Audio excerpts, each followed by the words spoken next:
সুপ্রিয় দর্শক, আপনারা দেখতে পাচ্ছেন আমরা এই মুহূর্তে রয়েছি চোপড়া ব্লকের দাসপাড়া অঞ্চলে। এখানে সবথেকে বৃহত্তম গরু কেনাবেচা চলছে, যেটা কোরবানির হাট।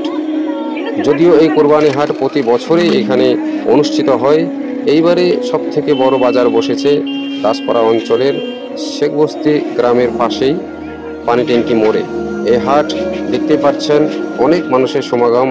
এখানে চোপড়া ব্লকের বিভিন্ন অঞ্চল থেকে মানুষ দূর দূরান্ত থেকে এসে এখানে গরু কেনাবেচা করে। কোরবানির জন্য গরু এখান থেকে কেনাবেচা করা হয়।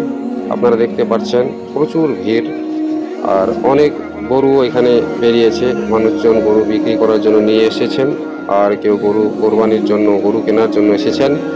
আপনারা সেই দৃশ্য দেখতে পাচ্ছেন এখানে। যদিও এখনও কোরবানির 4 দিন দেরি আছে, এর মাঝখানে দাসপাড়া অঞ্চলের এই দাসপাড়া হাটে আরেকটি হাট রয়েছে, যেটি রবিবারে এখানে বসবে।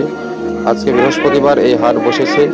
এখানে এই বৃহস্পতিবার আগের হাটের তুলনায় এই হাটে কিন্তু গরুর দাম অনেক বেড়ে গেছে। গরুর দাম অনেক বেড়ে গেছে। আগের হাটে যে গরুর দাম ছিল 10,000, আজকে সেই গরুর দাম এখানে 18,000 পর্যন্ত উঠে গেছে। তো আপনারা আসুন, এই গরুর হাট থেকে আপনারা গরু সংগ্রহ করুন। অনেক দর দাম করার পরে আপনারা গরু কিনে নিয়ে যাবেন, কারণ এখানে গরুর দালাল কিন্তু অনেক। যে গরুর দাম 15,000 আপনাকে 14,000-এ নিয়ে যাবে, সেখানে তারা অনেক মুনাফা কামায়।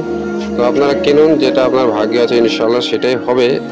তবে ভালো গরু দেখে আপনারা দামটা বেশি লাগলেও ভালো গরুটাই কিনে নিয়ে যাবেন। এই গরুর হাট যে বসেছে, এর ঠিকানাটা বলছি, দাসপাড়া নতুন গরু হাটি, পীর সাহেব মোড় থেকে 500 মিটার দূরে এই হাটটি বসেছে। এই জায়গাটি শুধুমাত্র একটু পরিবর্তন হয়েছে, কারণ অনেক লোকের সমাগমের জন্য এই ফাঁকা জায়গাটি পড়েছিল, এখানে গরুর হাটটি বসেছে।